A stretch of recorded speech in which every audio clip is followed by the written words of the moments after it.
A lot of our athletes are coming in eating not enough. They're burning more than they're taking in consistently, chronically. And when we do that for a long period of time, we come into issues and our body starts going into like preserved mode where it's trying to protect us. And so a lot of times it slows down, our hormonal functions or our hormones get off, and our body is just trying to be smart and protect us. A lot of people don't think, oh, under eating is going to actually hurt my body physically and hormonally. And we don't realize that there are more consequences to that, especially for long periods of time.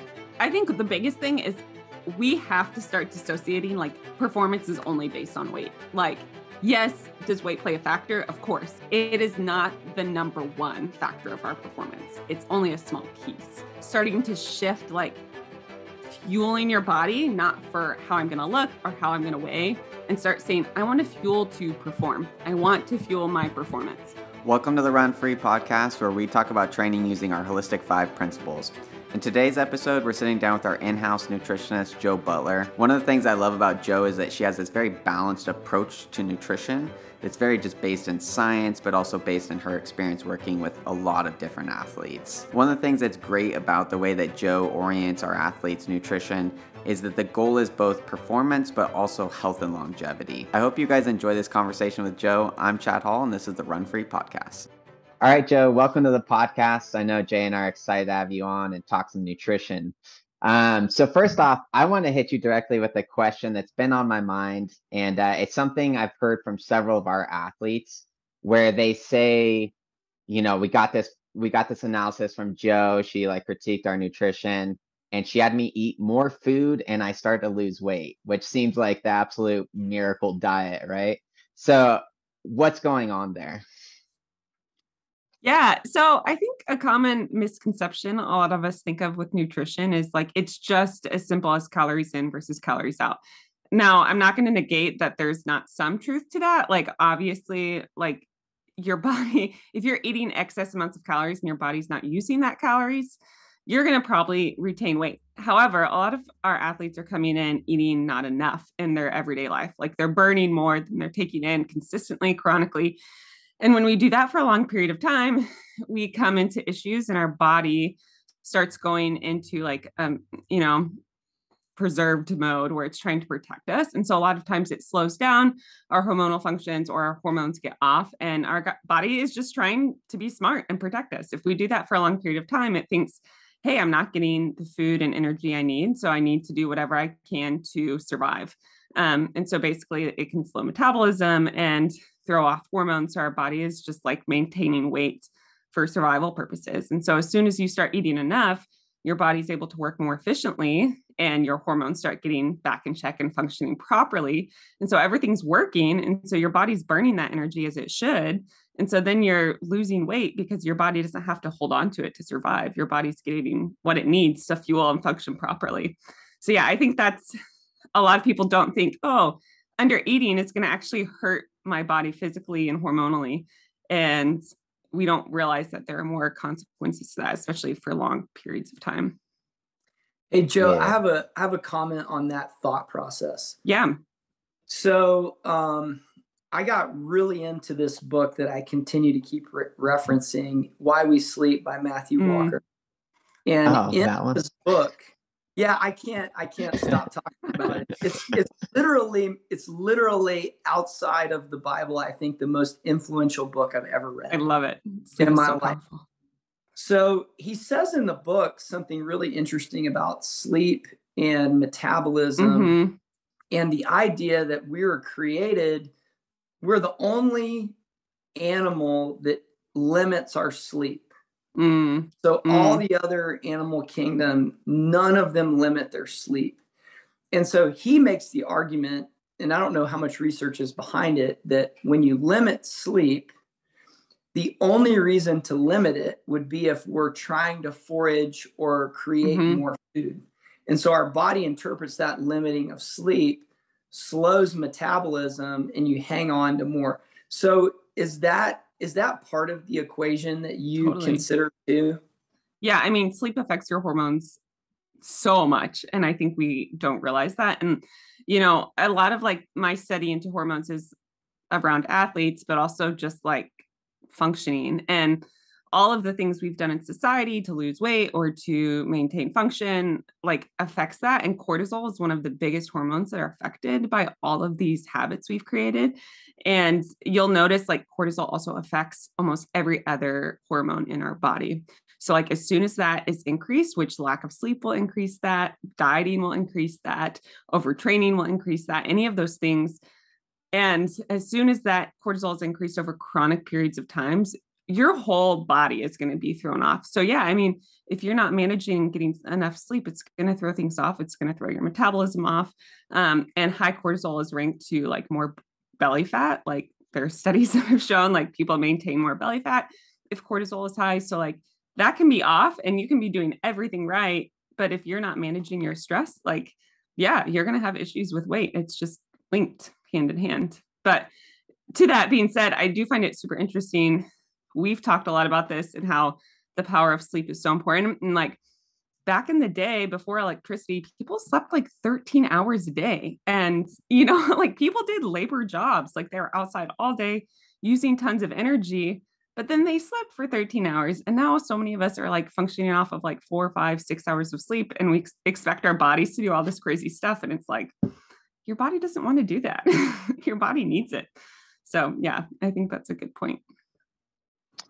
To kind of go off of that, because I feel like I experience like a lot of seasonal stuff, right? Like I feel like I respond a lot to sunlight and how much sunlight I'm getting. Yeah. And I think I typically struggle with my weight in the winter a lot more, right? So how does that play into it? Is there a natural rhythm to that throughout the year in terms of like your hormones, sleep? Because like you're saying, if prior to electricity, I'm sure people are just sleeping more in the winter time. Yeah. Right? Yeah. I mean, also too, you're getting less vitamin D in the winter for most people, not everyone. I mean, I know here we are. And so vitamin D levels, you know, automatically affect your like energy. And so like in how you perceive life and your attitude. So that's automatically going to just be synced with like seasonal depression, which means, you know, like things like I'm going to want more sleep, but maybe I'm not getting it and things like that. So yeah, definitely as seasons go and change. And I think it's important to listen to that. Like all of us are a little different and function a little differently too. So like if your body's communicating that it needs more sleep, it probably does, whether, you know, it's directly linked to the season or not. Our bodies are constantly communicating to us and like our hormones and stuff are functioning off that communication as well. So if we're not listening to it and we're just pushing it aside, it's going to throw things off. So yeah, I mean, I could see that. I don't know like the exact science to like seasonal, like, oh man, like I need more sleep in the winter versus not, but like, yeah, I could definitely see it linked and see how our bodies are again, working together to communicate that with us. Yeah. Yeah. So to get into that a little bit, so you focus a lot on hormones, right? So I think that, and we were talking about this a little bit before we started the podcast, is just people, I think, want to overly simplify things pretty often, right? Like, it's, we'll talk about macronutrients, but macronutrients only tell like part of the story there. So I guess to start to get into like, you know, what we can do with our diet to optimize it.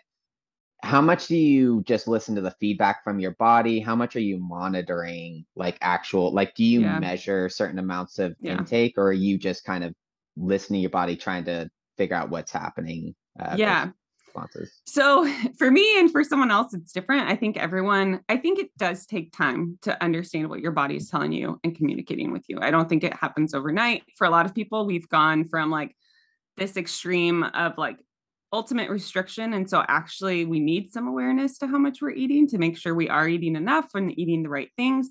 But I think over time you are able to like just really listen to your body. I do not count anything. And honestly, most people I don't encourage to count calories because it often leads to more obsessive behaviors than anything else. There are other better ways to measure things, like using your hand as a guide is really helpful. And it's really accurate. I think it's like close to 97% accurate of like calories that it actually measures is just using your hand as a guide. So you can get really accurate measurements versus like using a measuring cup or like weighing it or whatever. But I like really believe once you get to a point, like you can listen to what your body's telling you and feel it really well and really accurately. Like, I think I did this once where I recorded what I did for a day just out of curiosity, and then went and put it in. And I was like, oh my gosh, my macros are like perfect. And I had no idea. I was just listening to my body and what it wanted. So it takes time to get there, but once you do, your body can be really communicative with you and like really tell you exactly what it needs. So that in terms of too, like you could kind of sense what types of foods, Yeah, like I'm craving protein, I'm craving carbs, I'm 100%. craving, yeah. Yeah, like there are days like I crave a burger and I'm like, okay, I'm needing some adequate protein and probably iron, honestly. Like my body's like, hey, I need red meat to give me a boost of iron. I'm down fatigue train. And then there are days like I'm like, I just want sweet potatoes and carbs, or meals like that where I'm like, okay, give me the pancakes and give me the potatoes. Or like I love eggs. That's like a really good source of protein for me. And so things like that, or like when I'm craving fats, things like peanut butter and cheese. I have things that I turn to and lean on. But yeah, you can figure out, and it's not just like macronutrients, but even micronutrients. Like when you're craving vitamin D, like getting outside, like my body will communicate with me. Like I've been inside all day and I feel down. I'm like, get outside and I feel 100% better. So things like that, just tuning in and learning like exactly what your body's cueing with you. It works. It's awesome. Our bodies are super smart. Hey, I've got a question with that. I've got a friend who, out of all places, lives in Palo Alto. Okay. And he is a computer engineer. Okay. And I spoke with him a few months ago, and he's like, man, I don't feel good. I feel down. And he's trying to run some and get back into shape. And we're just running through this kind of litany of questions. And one of the things we got to is he did not go outside for an entire week. What? Ooh. So what? he works 12 hours a day. Oh my gosh. Home. And he didn't go outside for a week. And he was like, oh my gosh, I can't believe I didn't go outside for a week. Wow. And so the reason that came to mind is, what do we do when someone is no good at reading their body? There's no signals that are coming out. Like how do we get to that point where we can't hear and listen? Do you have any thoughts on that? Yeah, for sure. Start small. I think that's the biggest thing. You have, like, again, we were talking earlier how so many people want to bite off so much at once. And like, it's very much, I want to go to this extreme, and that is not helpful. For one, it's not sustainable. Most people can't keep that up for long periods of time.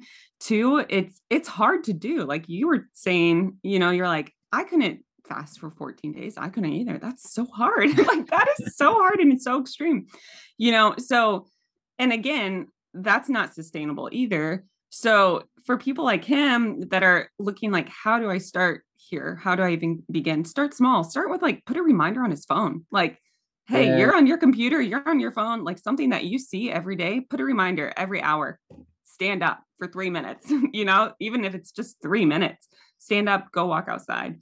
I even think of people like that are starting to incorporate exercise. If you're going from zero, like I've never even walked, like telling them to go run 3 miles is huge. So like maybe go walk 15 minutes, so starting with these small habits that they can build on and feel confident, like they have to feel like they can confidently accomplish them. Otherwise they're not going to stick with them. It's just going to fall off the bandwagon. So like any of their nutritional habits, it's like finding some weak links and then, trying to build from them slowly but surely, but it has to be attainable and it has to be small.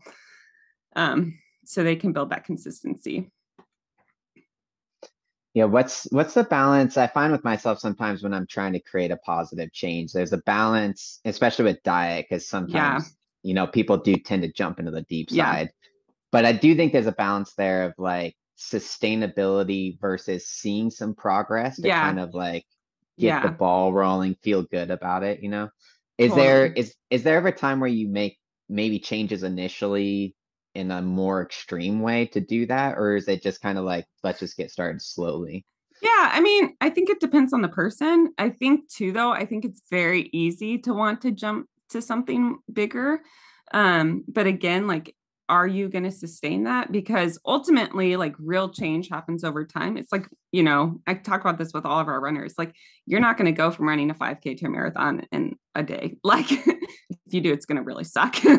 I'm gonna run a marathon tomorrow, then I'm gonna ease it back. Yeah. Exactly.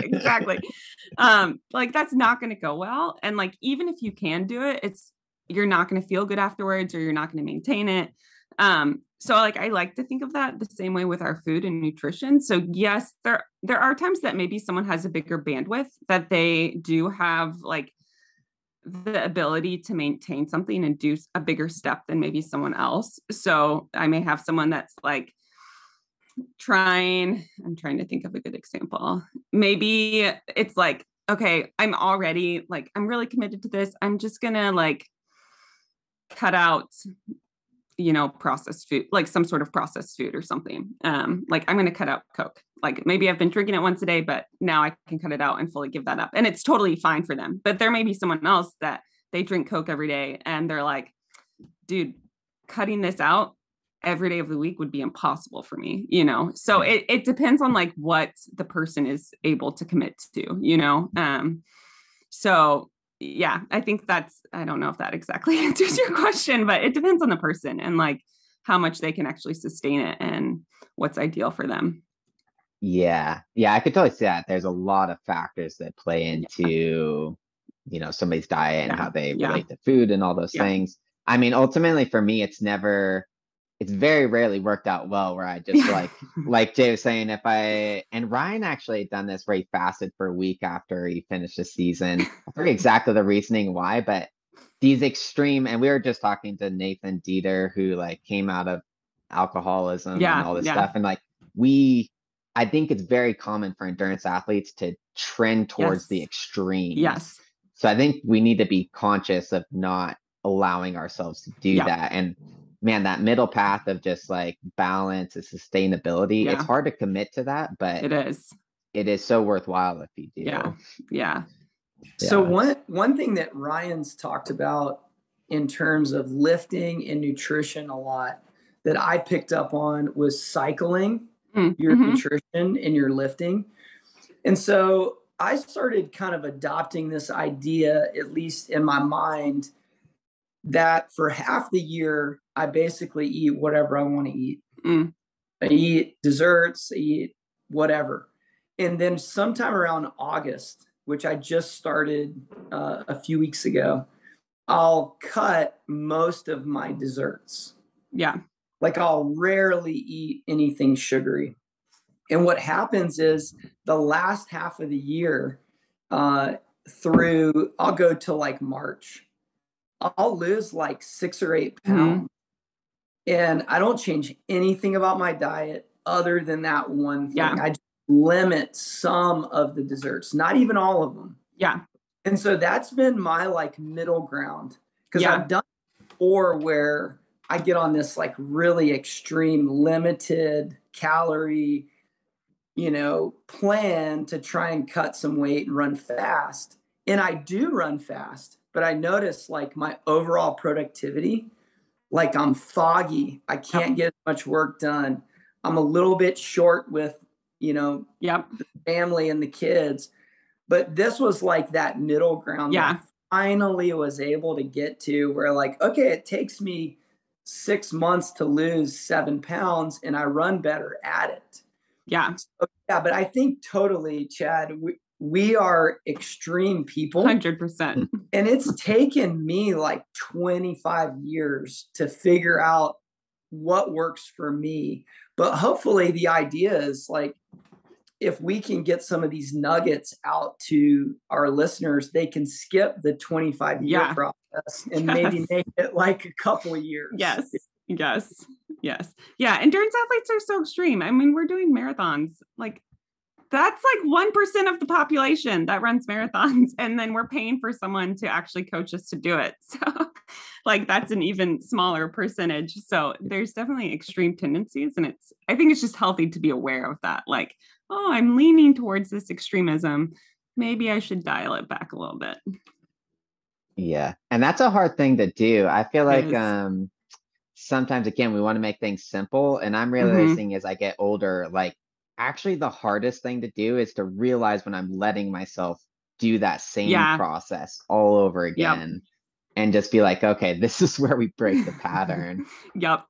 And that's the hard thing to do, Yeah. really. Like, Yeah. I think to me, honestly, it'd probably be easier to go into the extremes of like Yep. fasting for a couple days and then like binging for a couple Yep. days Yep. rather than just like kind That of middle going down the ground. middle. Yeah. Yeah. It is harder. Yeah. It's totally harder. And our culture doesn't promote that either. Like, I mean, Jay, you were saying like people would like pick up a book or read an article, and like people are also turning to social media. So like Instagram, people who have absolutely no education around nutrition are giving nutritional advice, and people jump on that, and it makes it even easier to like lead and tend towards those extremes because we're being saturated with information that doesn't encourage the middle ground. People aren't being encouraged to say like, hey, actually like find some balance instead of going one way or the other. And so that makes it even more challenging to add on top of our type A personalities. Well, and Yeah. you were talking about, Joe, the cycle of like you eat a little bit less, your metabolism slows down, and then you're tired, so you end up doing less, burning less calories. Yep. And I think that's a little bit of that insight into like a positive feedback loop of, hey, I'm going to sleep well. I'm also going to eat adequately. And as a result of that, I'm going to be able to do my training well. Yep. But I'm also not going to be so tired that I can't do the yard work. Yep. And can't take the dog for a walk. Yep. And play with my kids. Yep. And like at the end of the day, your activity level is so big that if you don't eat, you now can't do that again. Exactly. Exactly. Yeah. And also like it means like the more you eat, the more adequately you eat, the harder you can train. Like I don't think we comprehend that. Like when you're eating adequately, you can run so much faster and lift so much heavier. And when that happens, your muscles are building, your body's adapting, you are going to lean up. Like your body will match your activity. Like it's you like unless there is some health condition going on and like something deeper behind the scenes, like your training will affect your body. Like we are doing a sport that is demanding so much energy and so much physical adaptation. Like if you stick with it and are consistent, your body will match what you're doing. Like honestly, no matter what you're eating in some extent, like I'm not going to say fully, but like you have so much more flexibility in your diet because your activity level is so much higher than like a sedentary American who's not doing anything. Like it's awesome. Like our bodies are awesome and powerful. Yeah, I know Ryan commented on this, and I've worked with another athlete who had like a continuous glucose monitor. And like Ryan I mean, for those of you know Ryan and his nutritional strategy around lifting, he's like pounding like gummy worms and stuff during his lift. So he's taking in a lot of simple sugar, and he said his blood sugar is still plummeting throughout his workout, And this other guy that I've worked with, he's a cyclist. He's like, man, I had to just get my intake up so much to try to like maintain a high performance state during my rides. And I think we vastly underestimate the benefits of fueling our workouts well, both before, during and after. I think people tend to do better jobs after. They're like, got my protein shake. Like they kind of understand that process. But that was enlightening to me in a way to just be like, man, I am probably still missing out on maximizing my performance by just fueling it better. Yeah. Yeah. I always encourage, so many athletes will ask me, but like how much should I be taking in during a run? And there's a range, you could get really scientific with it, but like, honestly, if the more your stomach can handle, the better it's going to be. So like, we say about every 30 minutes to take a gel, but like, if you can handle more than that, or you need more than that, do it, because every body metabolizes things differently or more quickly. And so, a lot of athletes tend to train with less and then race day add in more because they're like, oh, this will be to my advantage because I'm not used to this. However, you're not used to it, your body may not respond well to it. But also like that means if you're practicing with more during your runs, like your body is going to get stronger during those runs. You're going to recover better. You're going to feel better. So like not being afraid if you feel like you need a gel or extra fluids with, calories, like don't be afraid to take that because it can be really beneficial. Hey, Joe, I have a question with that that's pretty specific. So I understand the concept of, hey, I'm going to run 15 miles or 20 miles. I need calories on board. I need them every 15 to 20 minutes, as much as I can handle. What if I'm going to go to the track and run 16 by 400 with a minute recovery? Yeah. I mean, because personally, I've never taken nutrition workout. Like it's, 40 minutes. Yeah. Would it be advantageous to take during that type of workout as well? 100%. For one, again, it's teaching your body like how to take in gels, and like it's teaching your digestive system to take in stuff when your body's working hard, which is really beneficial, especially if you're an endurance athlete who's like, I'm marathon training, I want to build my stomach. But two, like you're working so much harder than you would in like a threshold or just an easy long run.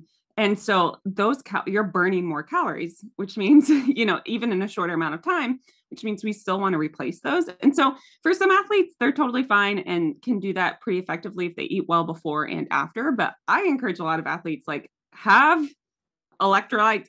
You should always have electrolytes on workout days. If you don't take them, whether they have calories or not, you should have electrolytes. But I always take an electrolyte supplement with calories, at least one, maybe 2 bottles during my workout days. And then honestly, I always have some simple sugars. So my workout days, I don't usually take gels. I take like candy, like simple sugars to help keep my blood sugar up, especially like halfway through my workout when I'm starting to feel it. And I'm like, okay, I need to replenish.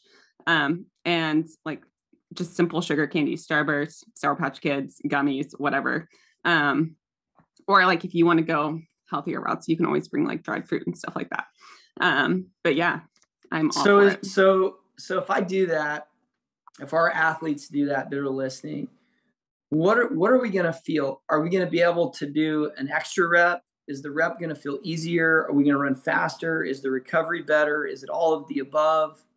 I think it's a mixture of all of the above. I think you're definitely going to feel better during the workout.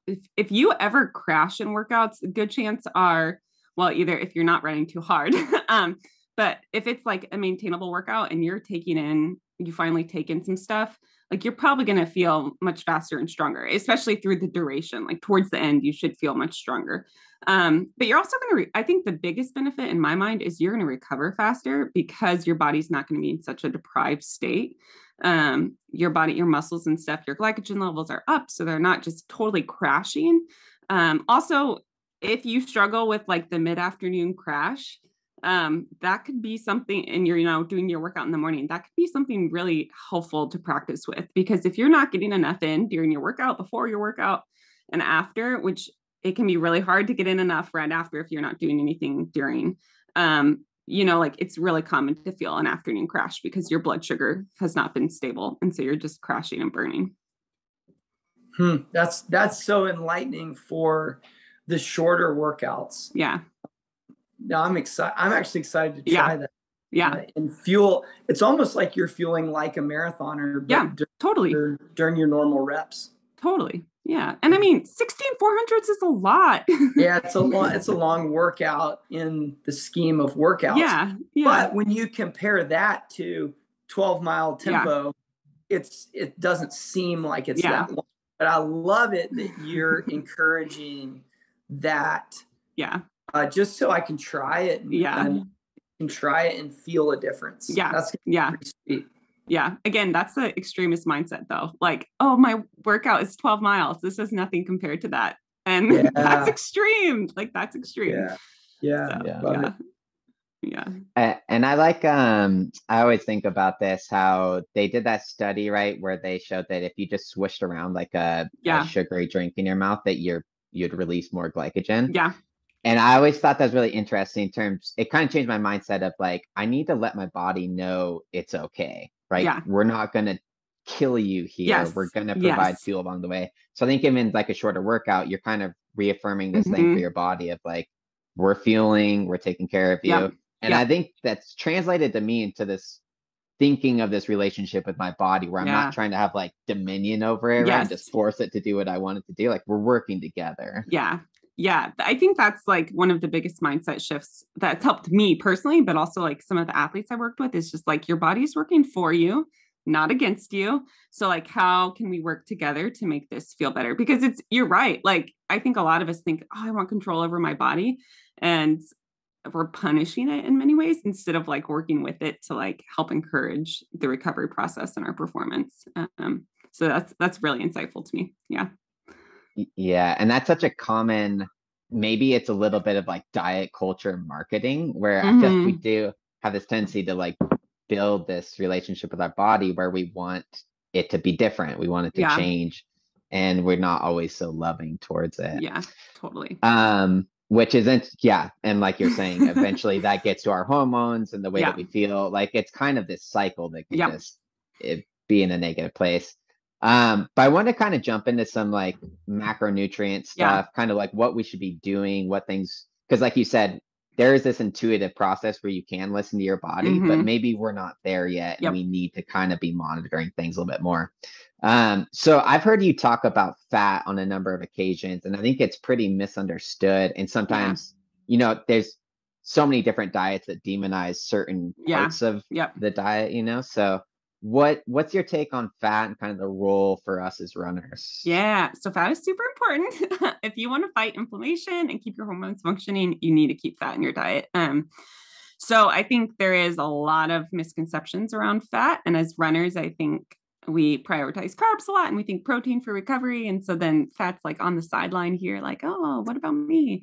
And especially, I will say this, especially for women, like women, we were created to make babies. Our bodies are functioning with the purpose, and hormones are functioning with the purpose that we need to reproduce, produce breast milk, and support another human life. Therefore, we need extra fat to do that. Fat is super important to that. And it's super important both for men and women for our hormonal function. Like, it plays an essential role in making sure our hormones, specifically our reproductive hormones, are working well, but also like hormone signaling to your brain are working well as well. Because it helps all of you who have struggled with cognitive function.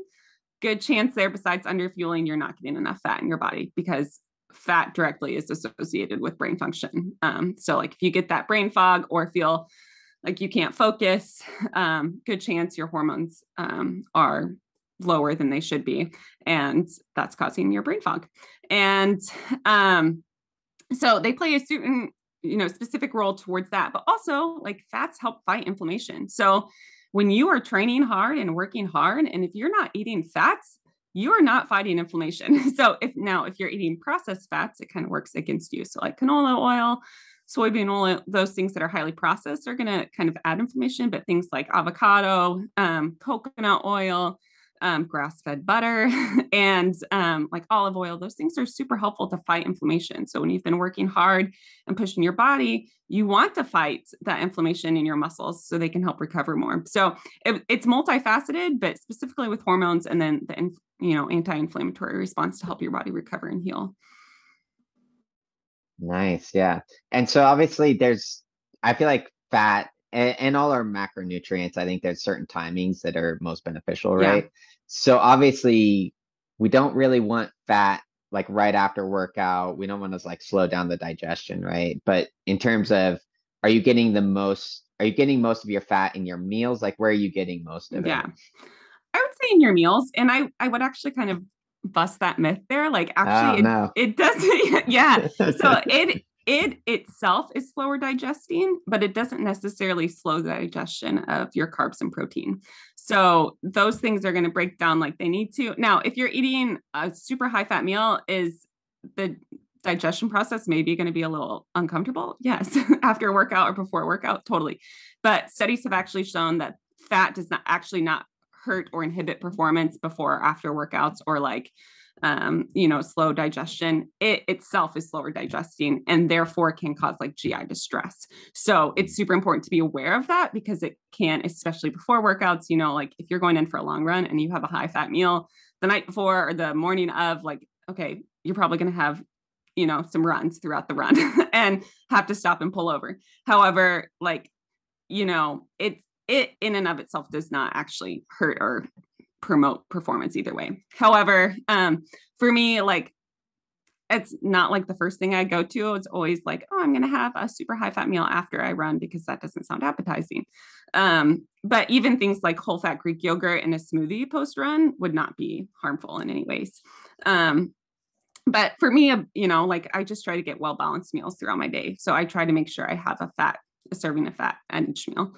And there are some meals, like if I'm feeling, you feel it, and I feel like I need more fat, I add more fat. So maybe heavier in oils, or I add a little extra butter or cheese. But yeah, I feel like fat is one of the ones, like, I don't really focus on it before or after workouts. It's more just like, okay, when I sit down and eat, I'm just going to make sure I have some fats there.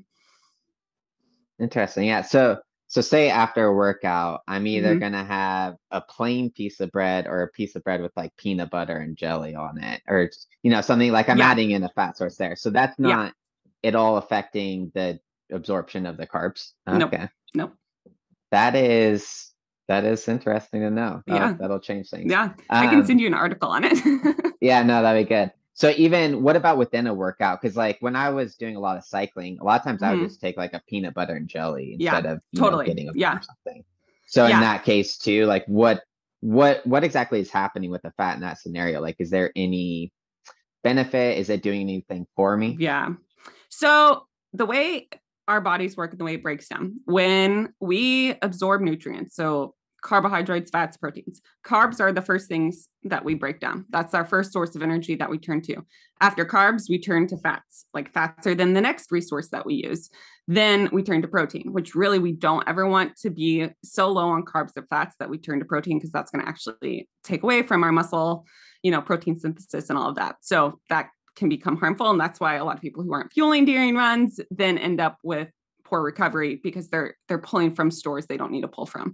So benefits, like a lot of us, carbs are going to be the easiest things to break down, most simple. And most of us don't want to turn to our fat stores, especially if you're super lean.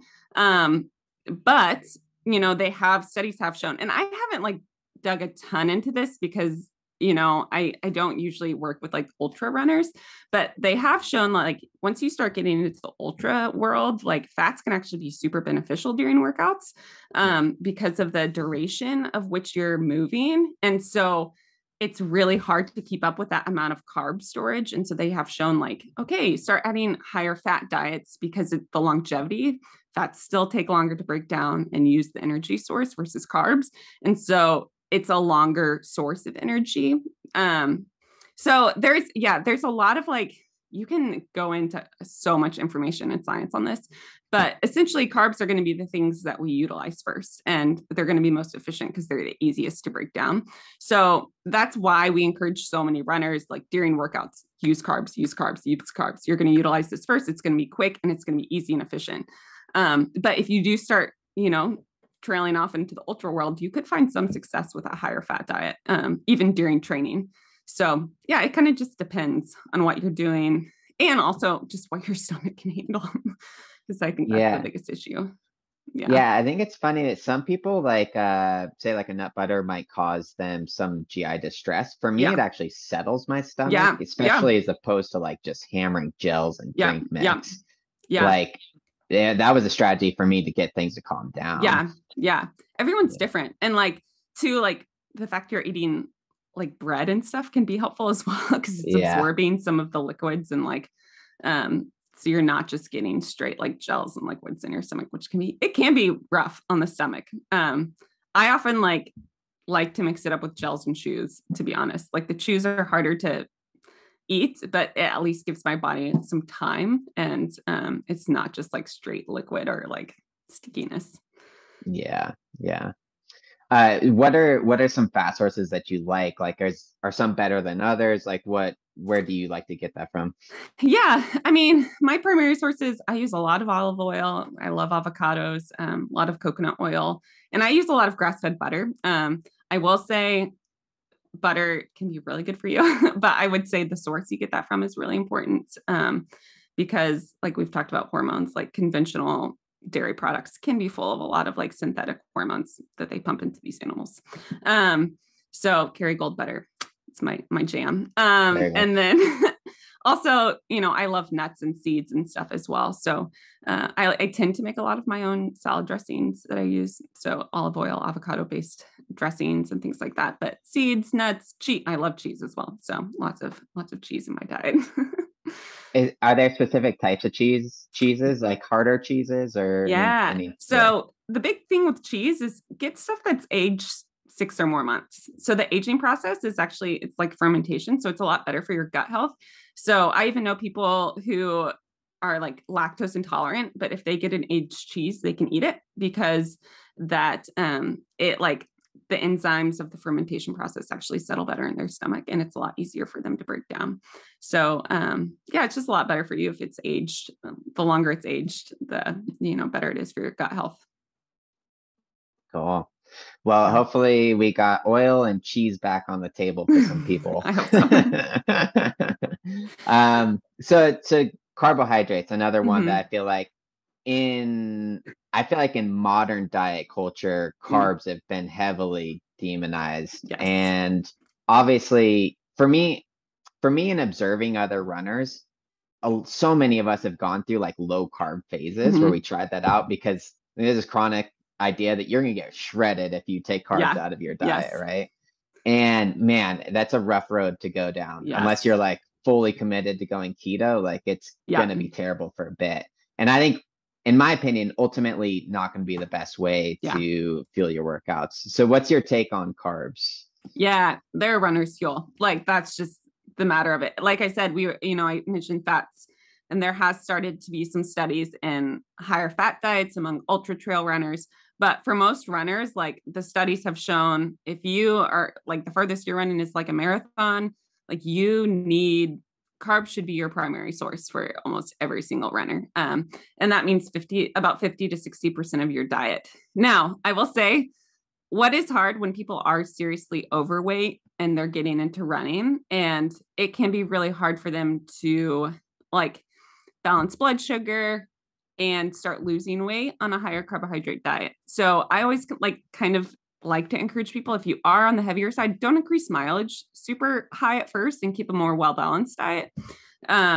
Because the more mileage you do, the more carbs you need. And it can be hard. It can be really hard to lose significant amounts of weight on a really high carbohydrate diet, over long periods of time. A lot of people do it and do it well. But if your body's not built that way, it can be harder because there are a lot of people who are heavier set need a more balanced diet. Like that's what their body craves, the way their body is built. It's just like, hey, I do better with a higher protein, higher fat, and more balanced carb diet. So when weight loss is your goal, just know like it can be a little challenging, but as a runner and like if performance is your main goal, like you need to be eating a high carbohydrate diet with 50 to 60% of your diet in carbs. And when you get to race day, it goes up even higher. So just knowing like carbs are your primary fuel source, and most runners will do very well and feel very good on a high carbohydrate diet. So with the weight loss part, is that just because it's easy for our body to convert carbs into fat? Like what's the reason why that kind of creates some difficulties? So some of it is just how our body metabolizes things. So again, it depends on the person. Now, if you are naturally a lean person who just tended to gain a little extra weight, so we have 3 different body types: endomorph, ectomorph, mesomorph. So I believe I always get endo and ecto flipped because they're so similar. But I think endomorph is like tall, long limbs, lean body, natural build. That doesn't mean they can't get overweight, but naturally they have a thinner, narrower build. You have the mesomorph, which is like the athletic build. People are super muscular. And then you have and whatever. The last one is like a bigger, shorter, stockier, like you're going to just be a heavier built person. And because of that, our body metabolizes different nutrients a little differently, just depending on who we are. So I think, yes, ectomorph, the tall, lanky people, often like most distance runners, are going to tend to really do well with a higher carbohydrate diet. Their body's going to metabolize that well and feel good doing that. However, if you're like an endomorph and you're stockier build and you have the shorter limbs, a higher carbohydrate diet is actually probably going to work against you. So even if you are running, your body's not going to do as well with those carbs. So you're going to maintain a little extra weight. And so they are actually going to feel and fuel their body better with a little higher protein and higher fat diet. just because of their genetics. And it's just how their body metabolizes those nutrients and how they, maintain a healthy weight. It's just how it works. So, again, it just depends on the person. And like, we have athletes that come in, and I ask all of our athletes, like, what's your body type? Because that will affect their macronutrient levels that I adjust for them. Because some are going to do a little better with, okay, you're super tall, lean, lanky. You may need 60% carbs in your diet then, versus someone who comes in who's like 5'4", they're 200 pounds. They're like, dude, this is just how I'm built. And that would be like, okay, well, maybe you need a little higher protein to like just help your metabolism work and function and keep your body at a healthy weight for you. So still with that though, with any of those three body types, you're still recommending to fuel around the workout and during the workout with hydrates, because 100%. Not having that on board, oh man, you're gonna hate it. You're gonna feel like crap. So still before you prioritize carbs and a little bit of protein, during carbs during workouts, and then post workout it's carbs and protein that you want to prioritize. So if you are a little bit more on the protein and fat side during your normal diet, how quickly is having some carbs on board going to be felt? Like, do you need to back that up 2 hours? Does it need to be the day before? Can it be 30 minutes before? Like, when are we starting to think, hey, I've got to work out, I need to get a little bit more on board carbohydrate wise? I would still think the day before, like, you definitely want to prioritize it, give yourself some time. And obviously the meal before you run. And I would encourage even those heavier built people, like, you still want to eat before you run. Please eat before you run, like within, that 2 hour range, 2 hours to, if you have a stomach that can handle it, 15 minutes. And during those times, you definitely want to have a higher carbohydrate diet, and prioritize getting in those carbs. Now, that being said, you may find afterwards, like, okay, maybe I need a little more protein and fat throughout the day, after the workouts. But definitely around workouts, you have to be prioritizing those proteins and carbs, especially carbs. So is most of the adjustment happening in meals? Like, where are you lowering the amount of carbs? I would say in meals would be your biggest area, just on like a daily basis, is kind of to think about that. Like, think about your average diet and what you're eating. If you are someone who's a little heavier set and you have a bigger build, you're probably going to be that person who's going for 2 servings of protein, where someone like, Chad or I or Jay may be grabbing the extra carbs, and we're like, oh, I just need these carbs for energy. You may be like, oh, dude, I just need that extra serving of meat, and like, go for it, so like, and that's too when you'll start learning and listening to your body about what your body needs, because your body will learn to communicate, and depending on how you're built and what your genetics are like your body will tell you what it needs. So don't feel like the pressure to be like, oh, well, this person's eating this, so maybe I should eat that. Do what works for you and what fuels your body best. Your body will tell you what that is. And I find a lot of it, and especially when you start getting into athletics, your body really is good at communicating, like, oh, I'm feeling this extra serving of XYZ. And it's usually, just what your body needs in that moment. Should we be monitoring at all, like how much total carbs we're taking at any one point in time? Like, should there be a goal to space it out throughout the day? Like, is that something we should be concerned with? Except I would say around workouts, you definitely want to make sure you're getting in, I always tell people before workouts, you want around 150 calories, at least, primarily carbs. So think of that. And then post workout, like, the biggest thing is, we say a 3-to-1 ratio between carbs and protein. So a good example of that would be, let's say 60 grams of carbs, 20 grams of protein. You can do that through a shake. A lot of times a good example is like chocolate milk is a good ratio of that. So I would say then around workouts, you really want to make sure, you're kind of keeping track of how much you're getting in, especially like during workouts. We say 60 to 90 grams of carbohydrates per hour. So that's kind of a good reference range if you're wanting to get a little more nitpicky. Again, realize some people are going from nothing per hour. So getting up to 60 grams would be a ton. So start small, and like, that's the end goal. So those would be the times, like for sure, you actually want to make sure you're kind of tracking and getting a good idea of how much you're getting in. And then the rest of the day is eat intuitively, again, all of our athletes that work with us get a guide, like see how many portions of carbohydrates you should be eating a day. If you are not anywhere close to that, like you just need to add some more consistently throughout the day, but making sure you're also having them at every single meal. You should not have a meal without carbohydrates as runners.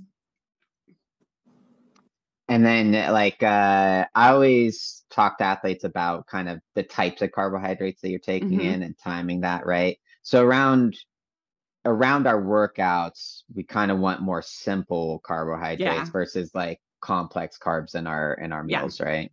Yeah. What are some 100%. examples? What are some things that you eat like in meals versus like workout type carbohydrates? Yeah. So, before runs, I'm a huge, just give me, I love bagels, bread, eggs. That's my jam. I have a hard stomach too, so I can eat a bagel and egg and cheese sandwich before, 30 minutes before I run, and I'm fine. But I always stick with that's the time before workouts, even after workout, right after workouts, white breads. Don't go for the super hearty whole wheat flaxseed breads. Get your white breads in if that's what you enjoy. Even things like I know a lot of runners who like graham crackers. There's honey stinger waffles. Even simple fruits like bananas. Be careful with some fruits because they're sometimes not as great for digestion. Stay away from dates right before you run, or prunes. That's probably not a great option. But just things like that. And, even oats, can be great, but don't before you run, that's not the time to add in flax or chia unless you have a really hard stomach that can handle it. And even simple cereals. So if you're one of those people I work really well with some Honey Nut Cheerios right before I run, great, stick with that. That's awesome. And then, throughout the day, think of more complex whole grains. So your quinoa and your farro and brown rice, or even white rice is fine. Please hear me say that. But your potatoes, sweet potatoes, regular potatoes. I often find potatoes though work well in my stomach too, and they're not super rough. So that's always great, the night before workout. So yeah, just playing around with those higher fiber carbs throughout the day. That will also help with satiation and making you feel more satisfied, and also help with your gut health and everything work properly. But yeah, before workouts, keep it simple. During workouts, again, simple. That should be your gels, candy, and then post workouts, same thing. So one of the things that I've had a few athletes over the years, Joe, that you actually, we had a conversation about in Montana.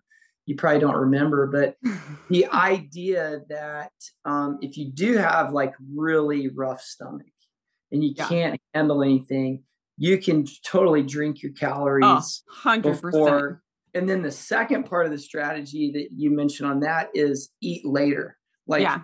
Eat more, eat later, eat a bigger meal. Yeah. And I remember when I was in Kenya, I got to train with Kipchoge for a month at his camp. And those guys don't eat anything in the morning, but they have these monstrously huge meals in the evening with all this corn-based products and lots of really good fatty meats. Yeah. And then in the morning, they do Kenyan tea, which does have fresh fat milk in it, a ton of honey and tea. And so it's, man, I actually can't handle the sweetness that they put in their tea. It's so thick. I have to dial it back a notch. But yeah, for those of you guys that can't handle, eating, just have a little bit of a meal before you go to bed. Yes. And then get calories in the morning that even Gatorade or whatever, and then continue to fuel. And that works especially well for, our athletes are mostly going after just improvement for themselves, and their age group athletes and athletes that are just trying to run as fast as they can with the time they have and mesh it into their schedules. A lot of them are training at 5, 6 in the morning. And they're hitting the road 15 or 20 minutes after they wake up. So I remember that's a great tip that you shared with me. And I saw it in action in Kenya. Yeah, it's cool. Like drinking your calories totally works. And I think that's the common misconception though. People think, oh, well, these Kenyans don't eat anything, but if they're drinking stuff like tea with full fatty milk and lots of sugar, like they're getting in calories before they hit the road. They're just getting in liquid form.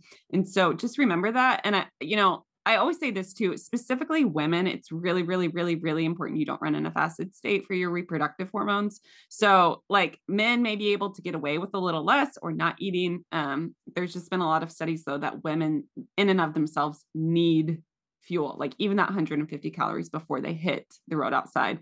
And, like Jay said, you can easily do that through an electrolyte supplement, like chug some calories or even make your own, like use some honey and like sweeten some water, add some lemon, and you have some calories right there. Totally. Yeah. Cause I think about it, it's like we have the capacity to store a lot of glycogen, like probably more than we need for most events, unless you're running a marathon. Right. Yeah. So I think there's a nature of like, being in a fasted state is productive if you're trying to do it for a specific reason. You're trying to get better fat utilization, but we want to break that fast if we're trying to perform well, right? So like the purpose of the tea, the electrolyte mix, whatever, is to break that fast, get your body burning that glycogen and performing well. Yeah, utilizing it well. Totally. Yeah. So then protein, I think everybody's favorite. Nobody has anything bad to say about protein. What I think it almost gets like too much emphasis. Like maybe like I think say, especially if you compare us to other countries, like we have a tendency to get a lot more meat, a lot more protein that maybe we even need. Like what should we be looking for in terms of protein intake? Yeah. So I typically like to say anywhere from 20 to 30%, depending on the athlete of your diet. I'm not going to give grams because that can get super nitpicky. And also it just totally depends on the person. But I would say the most important thing is definitely around workouts. You really, really need to prioritize protein, especially after the workout. That is one time where like protein really is essential and you need to be getting, at least 20 to 30 grams after a workout or a long run. And that can be done plethora of ways. I know protein shakes are super common. Greek yogurt is awesome. As well, we have meat and eggs and all of that stuff as well. And just remember, like we do typically like a lot of animal products in the US. So like cheese has protein as well. So like if your milk has protein, so those things, if you're adding in, animal products and it's not just, not just meat, you are getting added protein. So it's like, I usually eat eggs and cheese. So I'm getting in a good serving of protein, doing that. It's not just the eggs that count. So, around workouts, really be aware of that, specifically post-workout. And then like protein really does help with satiation. So if you're not eating enough, you're not going to feel satisfied most likely. And it does help, with protein synthesis. So our muscles are rebuilding and repairing. So you do need adequate amounts. However, your goal is not to build a ton of muscle. Like the goal is to keep those muscles strong and healing post workouts. So as long as you're getting in enough there, you should be satisfied. It's not one of those things that you want 35-40% of your diet in protein for endurance athletes. It's just not necessary. And you're probably going to feel kind of crummy if you do. So that's why like keto does not really work well. Keto and paleo don't really work well for endurance athletes. Just too much protein in general, like it's hard on the system. Yeah. It's just, and it's it doesn't digest as quickly as carbs either. So it's just not as utilized. So yeah, but still important. So obviously it's important afterwards. And I think we tend to recommend like more easily digested sources of protein, right? Like whey protein is going to get in your system a little faster. Should it be something that's incorporated into every meal? Like, especially say for someone who's vegetarian or vegan, it might be going out of their way to try to make that happen. Like what should the requirements be of your meals? So depending on the athlete, depending on your build and what you're training for, I usually encourage at least a serving at every meal, or like, half a serving if, you don't need quite as much, or you're a smaller athlete who just doesn't require quite as much, but at least a serving. And for men, just, like a serving is typically men need about 2 palm-sized portions of protein at each meal. So like meal snacks. You may want more, a little less, you may only need like one serving and a snack, or maybe you do skip here and there, but still realize like you do need protein. I like people to think even snacks are meals. So thinking of like each time you eat, like I want to break this down besides pre-workout, during workout, and post-workout. Those are the only times I really encourage people to like think, okay, I need to be more strategic with what I'm eating as far as carbs, a little bit of protein. And then every other meal should be broken down, like healthy servings of each, depending on what your body needs. Awesome. Cool. So you've taken in, like, we do this pretty extensive process of taking in athletes that includes analysis of your nutrition. So Joe, you've probably looked at like hundreds of these by now, right? Mm-hmm. So what are some of the most common things you see in there that people maybe are not doing correctly, and then we adjust going forward? Number one, not eating enough. I think that is the number one thing I see. Most of our athletes are under eating. Now, I will say, depending on how we log this stuff, maybe they're eating as much as we think. But from what I see, I would say the biggest thing is athletes eating under 2,000 calories, guys.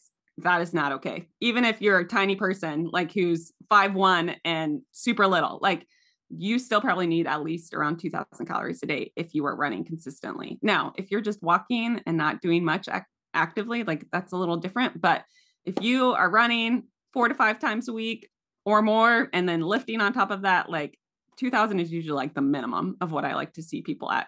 And we see athletes up to like 5,000-6,000 plus calories, depending on who they are. So I think that's the biggest thing I see. And that can be hard for a lot of people. So again, eating more frequently can be really helpful with that. And then, I think again, just kind of common misconceptions of like, I see a lot of athletes that are really restrictive. So they eat super, super healthy. And with that, it makes it harder to get in like more calorically dense foods, which is important as an athlete. So like giving yourself some freedom to like, oh, I'm going to eat these simpler carbs, or I'm going to eat a little more fat to help their body. Like I see a lot of athletes that are like, no, I'm going to eat skim, Greek yogurt versus like full fat Greek yogurt, which is actually super helpful. And it provides more fat, obviously, but that helps our hormonal system. And so things like that, like taking away that restrictive mindset and realizing, oh, I have a lot more freedom in my diet than what I think. And yeah, I think those are like the two biggest things I see. And people just not eating frequently enough, people only eating like 2 or 3 times a day, whereas like we were talking, like you're like, I'm hungry every 2 hours. Yeah, that's your body communicating you need to eat. So like eating at least 5 to 6 times a day. And there are some people that need to eat like 7 or 8 times a day to keep their blood sugar stable, so they're not dropping and crashing throughout the day. Interesting. I almost feel like we need to create some type of like support group for nutritional issues, because I've even found myself like, okay, I'm going to try and, get a little bit leaner, run a little bit faster. And so, I fight the thought sometimes of like, all right, I'm going to do this workout. Maybe I should do it a little bit calorically under so I can lose a little bit. And then it's like, okay, I didn't have quite as much for lunch. Maybe I'll just wait and skip my snack until dinner. Like, what would you say? Like, what do we need to do to like get ourselves in the right mindset? Because Chad, I know we've talked about that too. Like that thought process of maybe I can just kind of cheat a little bit, get a little bit of an advantage here. Yeah, I think the biggest thing is we have to start dissociating like performance is only based on weight. Like, yes, does weight play a factor? Of course. Like you're not going to be a 500-pound runner and competing at the Olympic trials. Like that's just not going to happen. Right. But it is not the number one factor of our performance. It's only a small piece. And so I think disassociating like, oh, I'm going to be faster if I'm lighter. Like that's not always the case. And even if you are, it's not going to be long-term, like for a lot of us, like that's not the case. I will also say like most of us are at race weight for only a couple weeks a year. Like that really should be the case where you're only at your competitive weight around race time. And like the rest, you should be 5-10 pounds heavier. Like that's super common as well and healthy. And then, I think starting to shift like fueling your body, not for how I'm going to look or how I'm going to weigh, and start saying, I want to fuel to perform. I want to fuel my performance, not just fuel my body. I want to fuel my performance. And I think that's a huge shift that I've at least experienced with a lot of athletes, is like, oh, if I'm fueling for performance, then I need to eat right now. Like I'm thinking not just of this moment, but I'm thinking of the next day. I'm thinking of my race in 3 months. Like what fueling is actually going to be advantageous for me in that scenario, not just like what's instant gratification right now, or what's going to make me feel a little better about myself, like, oh, I can lose, maybe if I cut this, I'll lose weight. But like, no, if I leave that out, I'm not going to recover as well. And I'm going to feel crappy, or maybe I don't sleep as well. And thinking about like, what does this actually, what am I fueling for? Versus like, oh, I'm not eating because I want to look a certain way. I think of fuel as like, okay, what is this helping me achieve? Does that make sense? Yeah. Yeah. I think it's like, gosh, it's so interesting because I feel like nutrition is something like we can't let get very far away from us, because we need to hear those things over and over and over again. Like even I feel like I need to hear them over and over again. 100%. All of us do. It's like, and it's what's so complicated. It's like, it's essential to our survival, right? Like there are so many things to training, like we can take out and like our life continues, but food is essential and it's everyday part of our life. We all share this, like we all have to eat. We all are required to like share in this process. It's just essential, versus so many other things of our life we can control because we don't have to do them. I don't have to run. I don't necessarily have to work. I don't have to do, I mean, yes, we do in order to like, survive in society, but we don't have to, like food is like so ingrained on such a deep level. Like it's essential from the moment we take our first breath, we have to eat. Like, as a new mom, my baby has to eat every 2 to 3 hours throughout the day. Like she has to do that in order to survive. And so, food is it's so much more complicated than so many other things because of that essential need for it. And we can't just take it out. Yeah, it is interesting. I mean, it has such like a strong relationship with like our emotional state too. And like it's as a behavioral thing, it's like how we also connect with people. We have meals together. Totally. Yeah, it is a complex thing. And I think for me, like that thinking long term is huge, because your body fluctuates so much anyways. Like, I think it's funny. The other day I was looking at my legs. I was like, man, my legs look ripped today. And then like I get rehydrated, I get refueled, and they look the way they did before. Right? It's like I can look super ripped in 1 hour, and the next hour I just look absolutely normal. So it's like even that concept of getting really ripped. It's like, guess what? Even if you're super ripped, you're only gonna look that way sometimes. Like people in magazines, they only look that way for a little bit, and I guarantee they look relatively normal a little bit later. Totally. So we get a lot of these false perceptions in our head of like that pinnacle, what we're going for. And it's like, that's like you said, that race weight is really just a short period of time. Right. So it's like, take care of your body long term. Don't try to get it in that state all the time. Like you gotta, I think shifting that focus towards the performance, towards fueling, giving our body what it needs are all really positive things. And like we said, building a good relationship with your body. And I encourage people to like hang out with people who have positive relationships with it, because I think in the running world specifically, I talk to so many women, they're like, my friends just don't eat anything. Like, find people that love food and love to fuel their bodies and like feel good about themselves and aren't going to judge you. Like, hang out in running circles with people that are hearty eaters and not ashamed, like don't just fully surround yourself with people that are like caught up in the fads and the diets and the trends. Like that plays a huge role as well, especially for younger athletes who, if you're out there and you're just getting involved in running and you're just looking for information, like you need to be around people who have a positive relationship and who are teaching you wise things, not just fads and trends. So on social media as well. Don't follow people that are giving out poor information.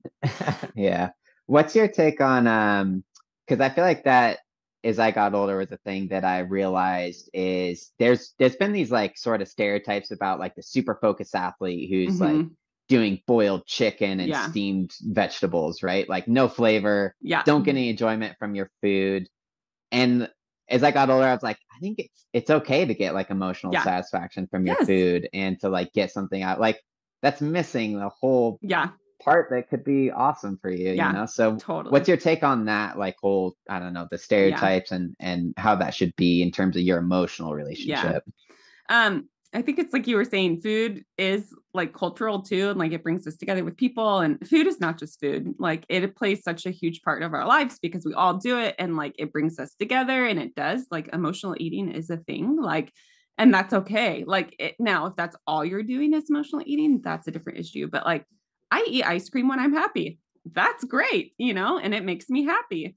Um, and like we can't neglect that our bodies are not just physical beings, they are emotional beings as well, we are relational beings as well. All of these factors play into our bodies, and we can't dissociate that. Like we have to realize it's a whole picture, and when we try to dissociate that, that's when we have issues. Like, and that's when like we have like restrictive patterns or obsessive patterns or behaviors. And so it's important to realize like they go hand in hand, and we can't separate our mind and body, which I think a lot of us want to do. We want to separate that emotional mental state from our physical state. But like a lot of the people I work with, I'm like, if you're not doing well mentally and happy and like enjoying life, like that's going to throw off everything as well. And so you can be eating perfectly and doing everything right, but maybe you're not performing well. Maybe you're not losing weight. Maybe you're not happy and like feeling good. Maybe you're super tired. And it's not because you're not eating well, it's because you're not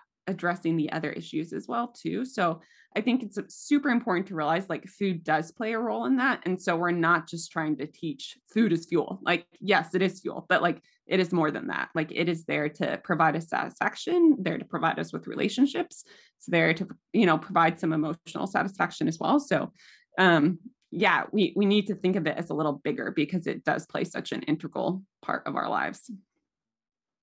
Yeah. And I like that in terms of like when you embrace like the complexity of it, I think it also allows you to have some grace towards yourself and Mm-hmm. potential issues you may have. I mean, like, yeah, this is kind of a hard thing to manage Yeah. and it can get out of whack. And then you allow yourself to realize, where you're doing or how you're doing it the way you are, and maybe what Yeah. changes you want to make. Yeah. And again, back to like our holistic program, it's Yeah. like just looking at it in a holistic way of, what are all the factors that are Yeah. playing into it? 100%.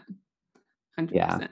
Yeah. So to get back to the whole nutritional thing of, so we've gone through all these macronutrients. Obviously, there's a lot more to it. Yeah. What other sort of things should we be looking for in terms of micronutrients?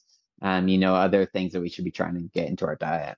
Yeah. So micronutrients are often, I think, diminished. I think also too, as extreme people, we are creatures of habit. I don't know about you guys, but I am. I like my routine and I like doing the same thing every day.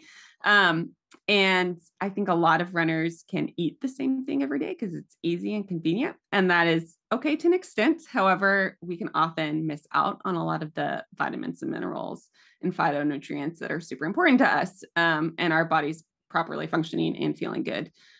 So adding variety to your diet with your fruits, vegetables, grains, legumes, meats, like all of that is super important. And that's going to help you feeling better, focusing, and like your body's going to be able to recover better. And just your vitamins, minerals, we're not going to struggle with many deficiencies. However, I will say there are a couple like common ones we see among runners. Iron deficiency or low ferritin in women specifically is super common. And so that's one that, if you are a vegetarian or vegan, as much as you can get iron from those plant-based sources like dark leafy greens, you do not absorb them as well as you do from animal products. So super important to recognize, like you may need to supplement with that. I supplement with iron and I still eat meat, but it's just because my body has a hard time absorbing iron and actually, storing it in my body. And realizing that's actually super common among Caucasian women. Like, don't know why, it's just a genetic thing that stats have shown Caucasian women struggle with iron stores. And also you need much more than an average individual would. So this is something that irritates me. Like nobody's business. You go to a regular doctor, get your ferritin checked, your iron checked, and they're like, oh, you're in the normal range. You're at 12 for your ferritin. An athlete, a female athlete, at least let's use me as an example. I'm 30, healthy, active, and my ferritin should be at like 60 or to like 120, I think is like my range of optimization. So you may go to a doctor and they're like, oh, you're totally fine. You're at a 12. For an endurance athlete, that is extremely low. And you're going to feel like crap on your runs if that's where you're at. So realizing too that your needs shift as an athlete for a lot of those micronutrients and those vitamins and minerals, and being, I encourage people to get like blood work done with specific like athletic blood working tests, like Inside Tracker. I think there's another one. I can't think of what it's called. I know there's another one around here. And making sure your biomarkers are in the right range so you can optimize that, because it's super important to make sure for your athletic level and your age and gender that you're in the right range. So yeah, but the biggest tip there is like variety is really key. And that's not just like with fruits and vegetables. Think of your grains and your animals and the different types of food you eat. Be willing to add some variety so you can manage that. Do you do a lot of different recipes then? Because I feel like that's kind of the hang up for me, is just like, I get a new recipe and I'm like, I gotta go buy all these spices. Like there's all these hang ups, in terms of adding in variety. Like totally. Any tips there? Yeah. So biggest thing, like fruits and vegetables are a good one. Shop seasonally. I always like to encourage people like what's in season right now, because that's going to add variety to your diet right away. But also like, always the suggestion I give is like, when you go grocery shopping, pick up a different like fruit or vegetable each week, like something that you didn't have the week before. Add, start really small. Like you don't have to make it super complicated.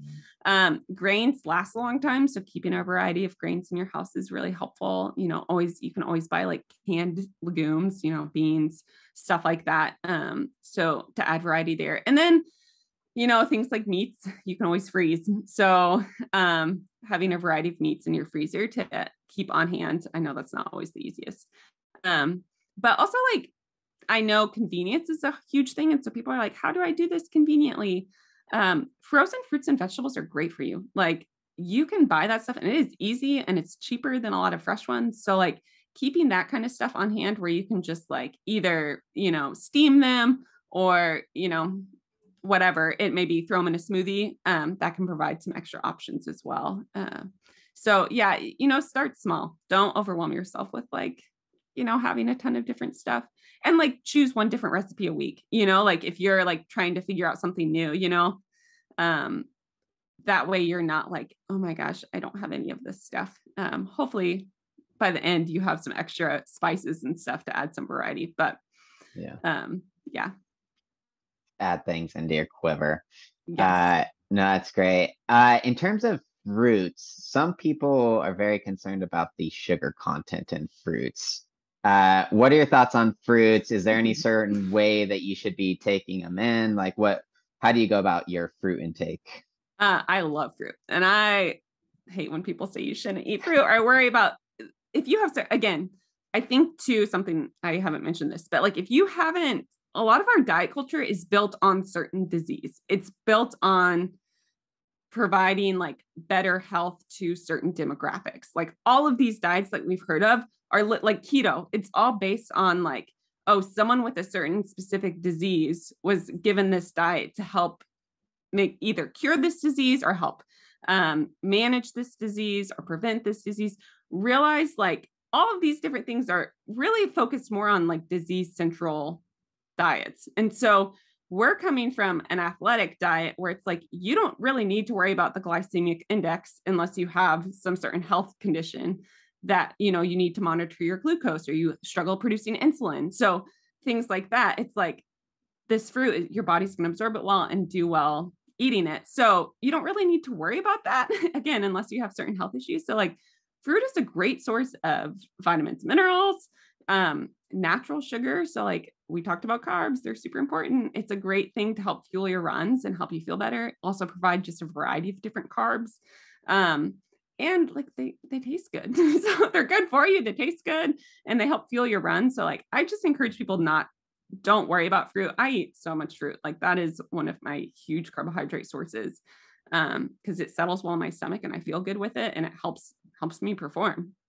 So I had a lady one time say about bananas to me.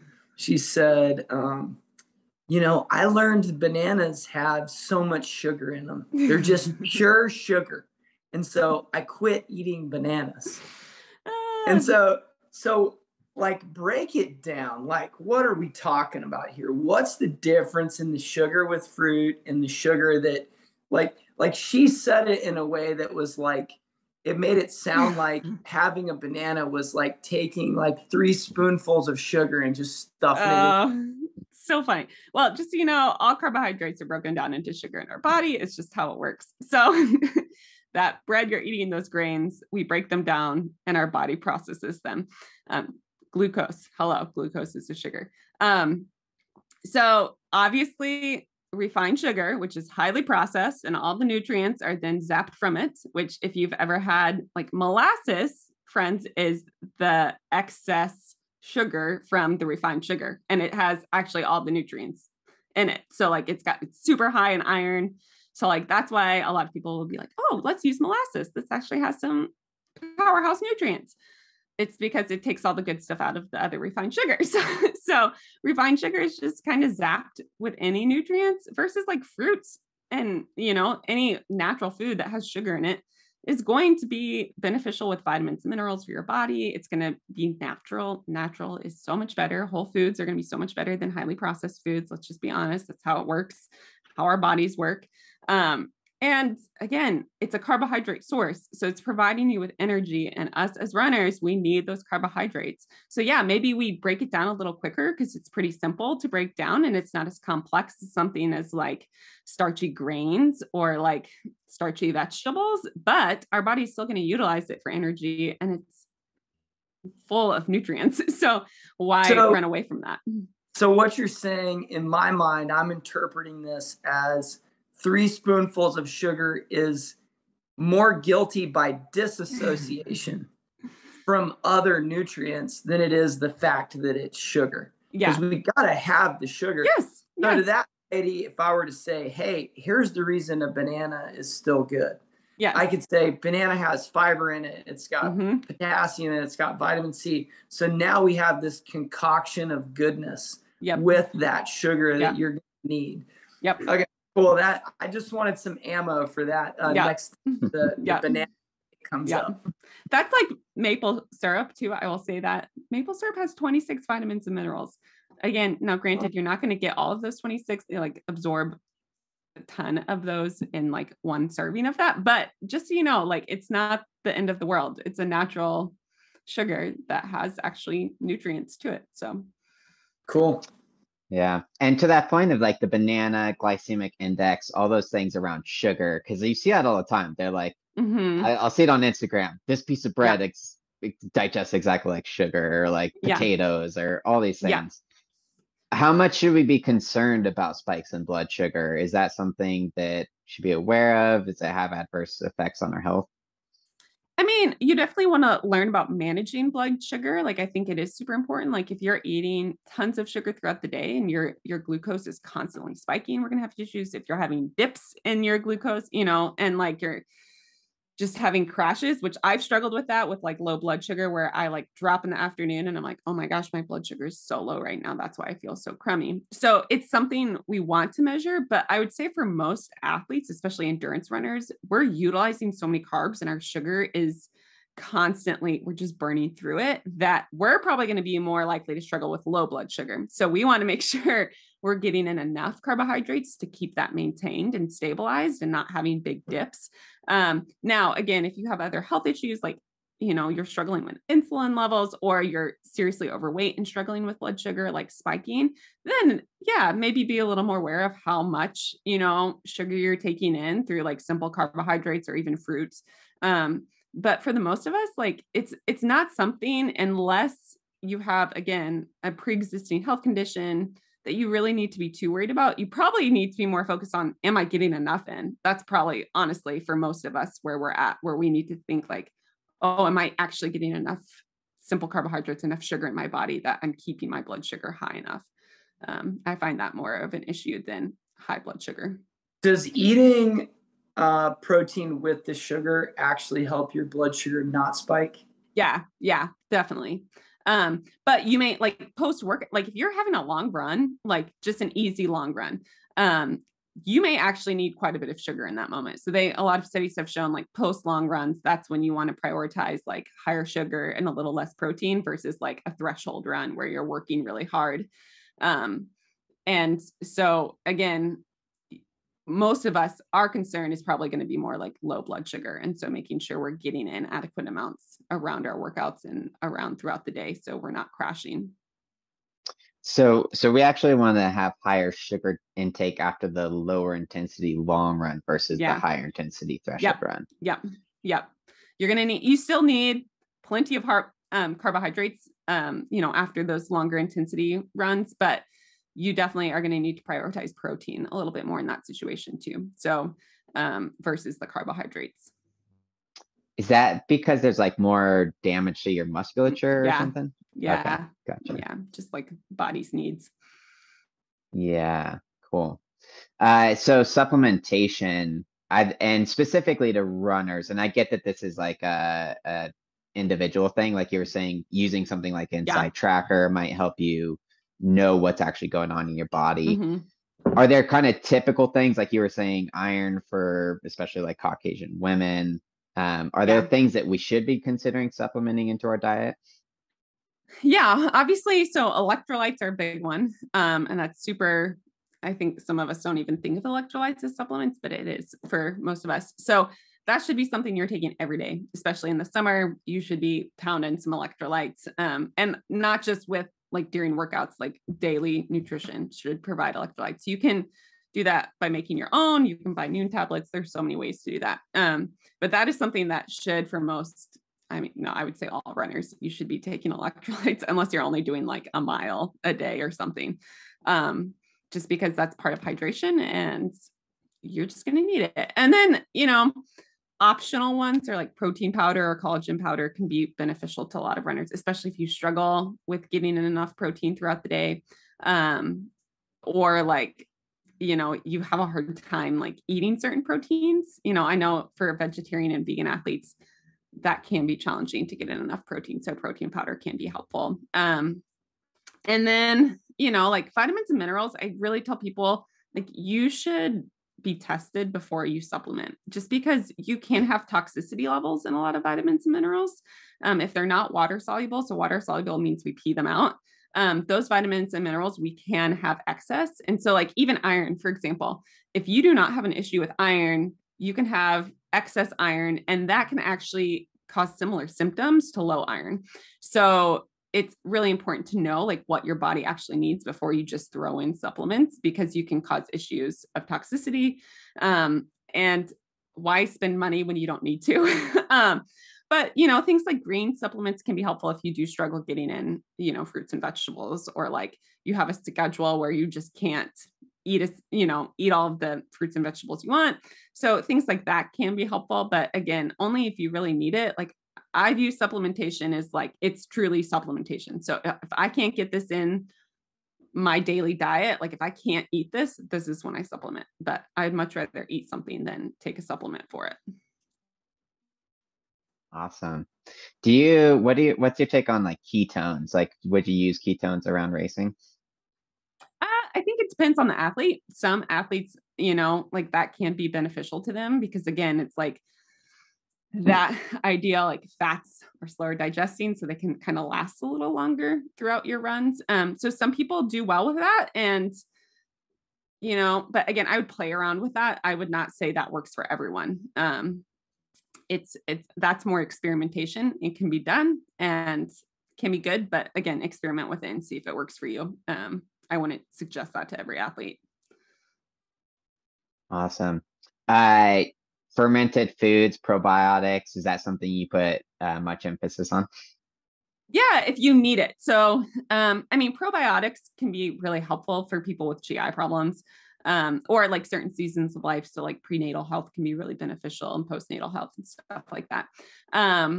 But, again, if you want to, and you have GI issues, or you don't get enough fermented foods or things like that, probiotics can be helpful. But fermented foods are awesome, and I'm all for it. It's great for gut health.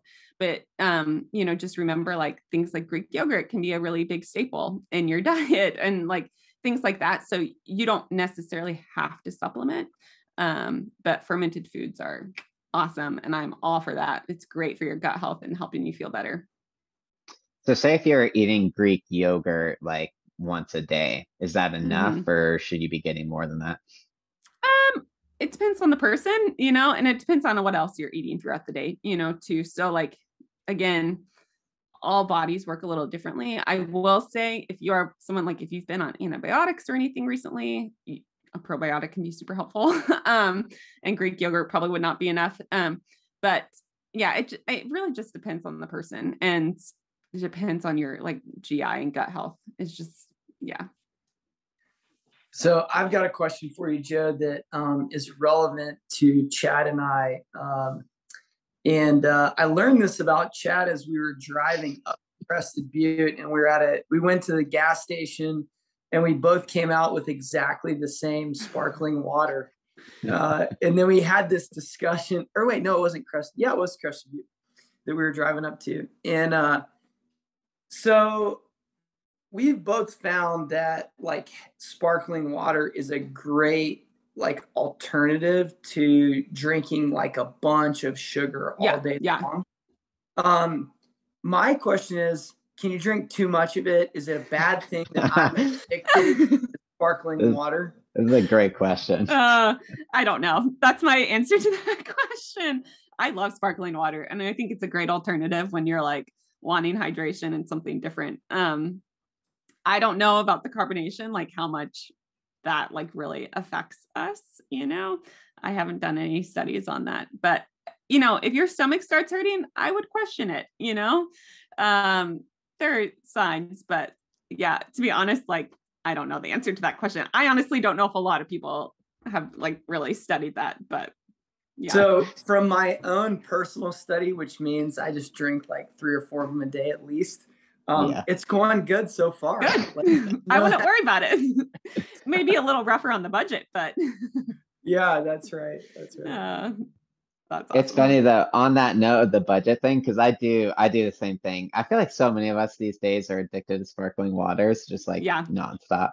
But I justify it in the sense that I'm like, I'm investing in my hydration here, because that again, back to that fact of like kind of working with yourself and maybe some flaws that you have. Yeah. It's like, yes, I am encouraging myself to hydrate. Maybe I'd be better off just drinking straight water, especially for saving money. But I'm gonna allow this to continue on, because it's probably, if it is bad, I think it's pretty minimal, and I'm not aware thus far. And it's definitely could be helping me in a lot of ways, because hydration, like we talked about, is huge. We probably all could be hydrating a little bit better. Yeah. 100%. So not to go down the rabbit hole too far, but Joe, do you know why, like, and maybe Chad, like, why does sparkling water taste if there's no calories in it? they still add stuff to it. It's essence, Jay. What is essence? I don't know. They say it's natural, but it's just added flavoring. It's probably like got marginal calories in it too. Yeah. Like there's always that threshold of like, you don't have to say that it's there. If it's below I can't remember what it is. Yeah. It's like very minimal, but like they don't have to report it if it's, but there are things. So like Spindrift is a sparkling water, but they actually add a little juice to it. So it's completely natural for the flavor. So there are like other options if you are concerned about that little added flavor. I'm not, but no, I'm not. I just was curious. Yeah. It's funny. Yeah. Very cool. Jay, did you have anything else? Because I think I'm pretty wrapped up. Actually, that was my major question. The sparkling water. I'm surprised. I'm like, I I drink so many that should have been my question. I was embarrassed. I was like, how am I not asking about sparkling waters? Well, I love it. I'm like I'll drink one and then I have this thought, should I not be doing this? This is too many. Like I've already had 3 today. This is number 4. Funny. Should I stop? So funny. I'm with Chad though, like minimal. If it is doing if it's doing any harm, which I don't think it is, it'd be so minimal and the benefits outweigh, the negative. And I think that's a lot of like a good tip for like just nutrition in general. Like think of like, I think a lot of us can get caught up, oh, is this bad for me? But like, is it beneficial in some way too? Or is it helping you? Like 100%, is it better for you to be drinking those sparkling waters than be drinking 4 Cokes today? Yes. Like so much better. So like kind of like thinking of it in that perspective, like I could be doing something so much worse for me and this is way better. Yeah. So I did think of one, I thought of one more question that actually I saw on one of our athlete intakes. This is a new athlete that, Joe, I don't think they've gotten to you yet. Okay. But they're coming your way. No, it wasn't an athlete you might have seen before, but anyway, he was asking, what do I do about my sweet tooth? It's a pretty significant sweet tooth. Like, how do I deal with that? How do I curb that? So what's the advice there on how to handle like somebody who's just ravenously going after the sweet stuff? So my first thing would be to say, are you eating enough and are you getting enough carbs in your diet? That would be immediately the first thing where my brain goes, because 9 times out of 10, sugar is not actually the issue. It's because something else is missing from their diet and they're compensating through simple carbohydrates with sugar. And usually it's a sign of you're not eating enough and you're specifically not eating enough carbs. People with really high sweet tooths, that's usually the case. So like right away, I would say, start adding some complex carbohydrates back into your diet. Like whether that's at, and if it's specifically maybe around the time they have the sweet tooth, like maybe that's when they are like, I'm going to choose to eat a lot of fruit right now, and be okay with that. Or like just adding carbs throughout the day.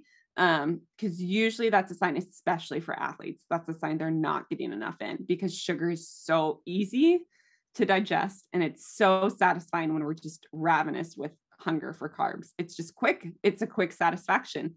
And then like, if they really just love sugar and that's really the issue, trying to use better sugar sources, looking for natural sources instead of just always turning to like, store-bought things or like ice cream or like artificial sugars or refined sugars, because you can find a lot of satisfaction through like really nutritious things that are higher in sugar, and it's okay. And then like too, like, again, it's probably a sign that, again, their blood sugar is not balanced. So throughout the day, are they eating enough, consistently? Maybe they're going too long. Maybe they're going 5 or 6 hours without eating and their body's like, oh, whoa, I need carbs and I need it now. And so it's what they're turning to. And then too, again, like, I think Chad mentioned like adding some protein with your meals as well. It's going to help with satisfaction. So if he's not getting enough protein, that could be also something to troubleshoot. So yeah, usually that is the sign of something else going on. It's not actually, they just love sugar. It's just something else is missing from their diet. So, one thing that's helped our family around that is, generally speaking, we try not to buy desserts when we grocery shop. Yeah. And so if we get a dessert, we make ourselves have to make an extra trip to go get it. Yeah, I love it. And so, and we're happy to go get it. It's not like a negative. It's like, hey, we're going to go get dessert tonight. Yeah. And we'll just go to the grocery store and pick out some ice cream.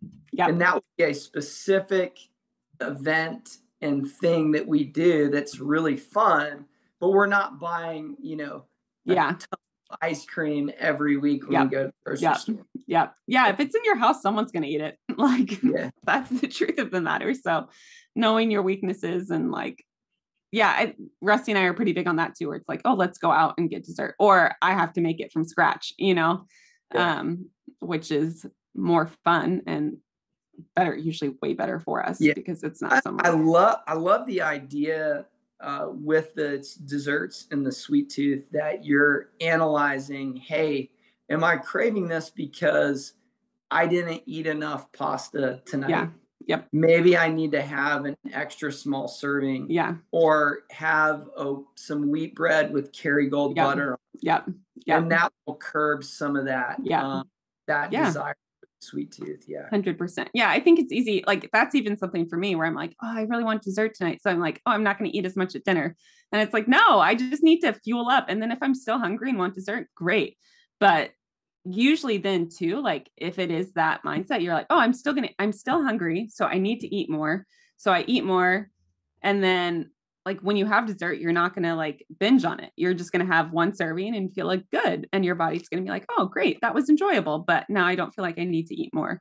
So I think that's important too, like to realize, listen to those hunger cues and don't save hunger for dessert. Like dessert is really not there to like satisfy hunger. It is there to be enjoyed. And you should, if you are still hungry, you should be eating the food that you made at dinner and like going back for seconds. Like that is the food that you want to keep eating.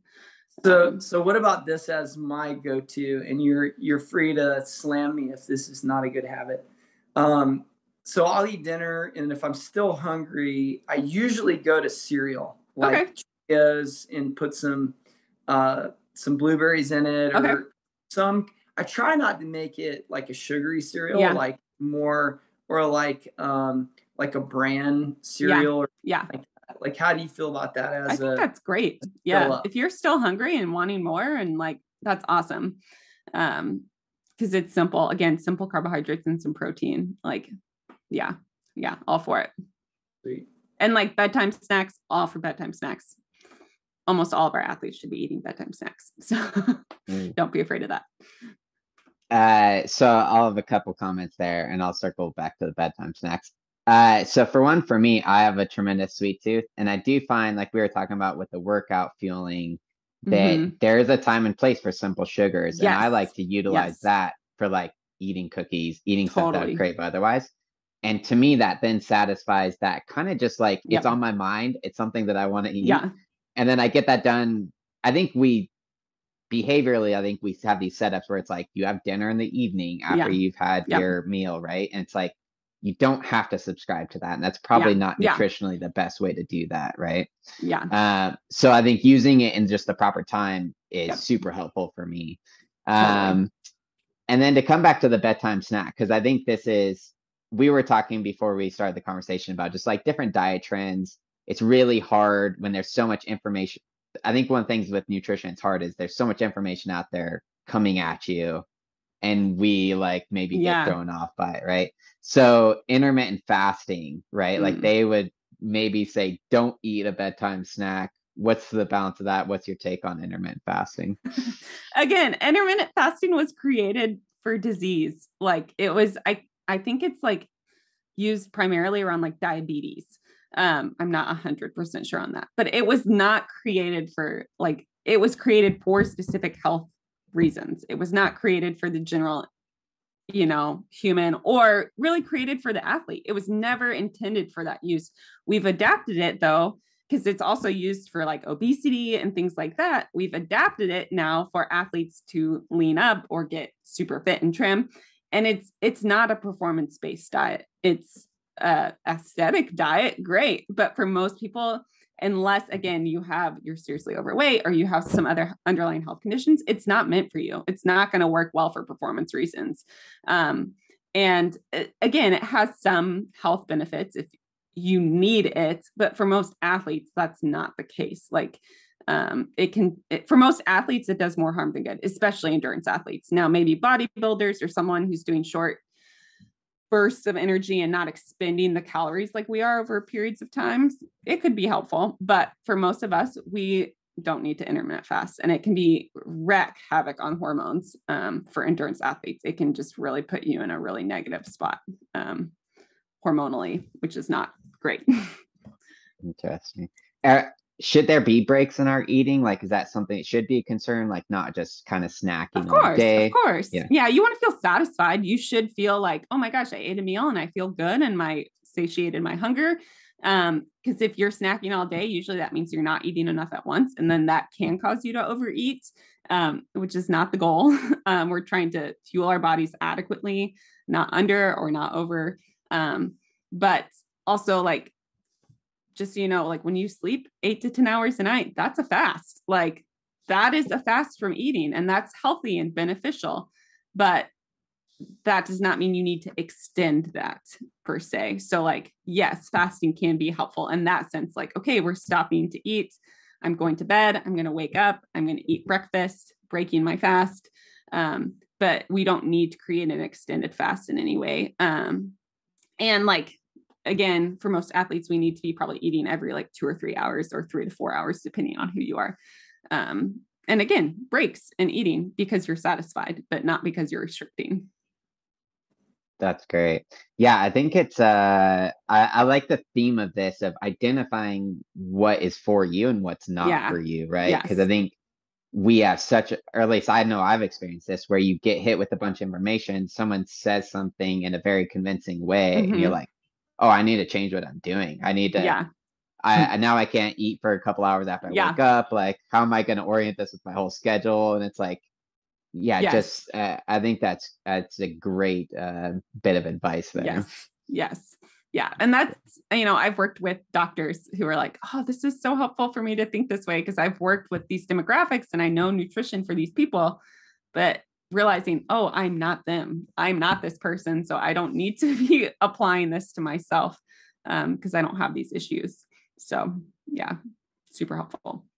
Yeah. And that's not the easiest thing to do. But I think when you're on your own, it's easy when you like, and I think that's probably with like your clients as well. Like, it's probably super helpful. Same way it's helpful to have a coach to say, you don't need to worry about that. Because I think people, when they're on their own, have a tendency to get swayed around. You just, if you don't have the knowledge and confidence to push away an idea, it can throw you off course. Yeah, totally. And so to kind of sum up the conversation, I think a lot of it, and this is a common theme on the podcast as far as like balance, like it's not, don't live in the extremes, don't make it one or the other. Like there really is this like fine tuning down the middle. Yeah. And realizing like there may be times where you sway to the extreme and it's okay. It's just like, we don't want to stay in those extremes. Like, right. Like having a newborn, I'm realizing like, okay, I can't sleep 8 to 10 hours straight every night. I have to come to this balance. Like right now, okay, I am still getting like 6 to 8 a night, which is great. But like, like there is this child demands a lot more right now. So my extreme focus is more on this child for this season. And then it will slowly sweep back, and just realizing like life is not perfectly like balanced and in the middle, but our goal is not to stay in those extremes, and realize like there's also balance within, each season. It just may look a little different. Yeah. And obviously, weight loss, body composition is a huge concern for a lot of runners. I think there's a lesson there too of like, your body sometimes is not going to do exactly what you want it to do. 100%. So if you're in that period of time where maybe you're not as light or lean as you want to be, what would your suggestion to be to a person that's there who's having trouble getting where they're trying to go? Embrace the season and trust the process. I think we say that a lot to our runners, trust this process, like in training, like you may not see the perfect result right now, but this is leading towards that result, right? Like all of our training, our goal is not to peak in the middle of the season. It's peak at race time, right? So like you're doing all these small steps to, for that time. Well, it's the same thing with our nutrition. Like we're working small over a long period of time. It's a little longer than training for a marathon. It may be a year or two.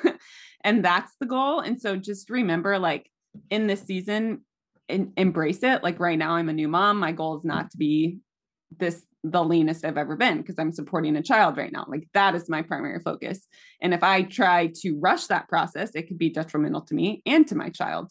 So focusing to like, okay, this season, what is most important? Like, is being super lean right now important? And chances are it's probably not.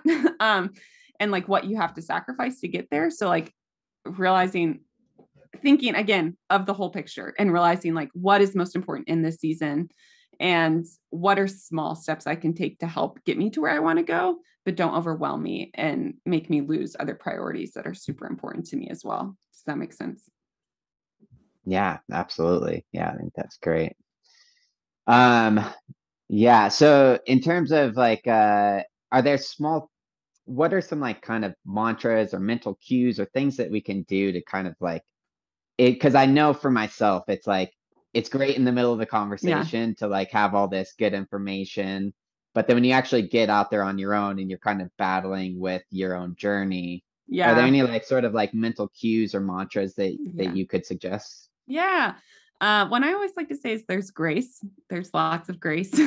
Be gracious with yourself and remind yourself that, like, okay, today was a really hard day. And maybe you had a really stressful day at work and you came home and you're like, I really just want to eat some ice cream right now. And that's okay. There's grace for that. Like there's grace. Also, really important too, like once, if you have a day that you're like, dang it, I messed up today, I didn't do well. And instead of just being like, screw it, and like, I'm just going to throw all of my hard work away and just like go back to old habits, just be like, okay, like I said, there's grace. This next meal, not even the next day, this next meal is a time to just be like, oh, I'm going to eat to fuel myself well and fuel my performance. I don't have to just like be like, screw it, all or nothing. Either I'm perfect or I'm not. Like, let go of the all or nothing and like say like, okay, it's just a new opportunity. That was really good. I enjoyed that luxurious lunch. That was way more than I was expecting, but I am now going to like be like, and not restrictive, not like, oh, I need to cut back. Just be like, oh, I'm just going to choose better options and I'm going to choose to fuel my body well. And not going to like the restrictive side of things or like just screw it and throw everything else out the window. You still need to eat, even if you eat a really large meal. And then, like, again, I think one of the most helpful ones I've told myself and for other athletes is like, I'm fueling to perform. So like my goal, what is my focus right now? And like, what is most important to me? Like, think about the future and the impacts of what you're doing in the moment. And like, if it's not going to be helpful for the long term, the big picture goal, like, don't do it. Like if eating not, or, cutting out a meal is not going to help you recover, like, don't do that. Think about like what really is most important, instead of just like the artificial goals of like, I want a certain body type, or I want to look this way, or I want to control everything. Think about loving and nourishing your body in a way that's honoring to that. Hey, I think that fuel to perform just really resonates well with our nutrition, with the Holistic 5. Like that seems just like a really good thing to revisit. I love that way, like fuel to perform. Yeah. That's enough of a nugget where that can be revisited. And it sounds like that's where you live. And try to bring people back to. Super cool. Yeah. Super helpful. Yeah. Awesome. Joe, well, thanks so much for coming on. Yeah. This is great. I know I learned a lot, and I'm sure our listeners will have a lot of takeaways here. Good. Happy to be here. Happy to help. Yep. And we're going to have Joe back on. We're going to go a little bit more into the psychology of nutrition. We delved into it a little bit today, but obviously there's a lot more. But, this was, I think, like a 2-hour podcast. So we're going to break it up a bit. Awesome. Thanks so much, guys. Awesome. Thanks, Joe.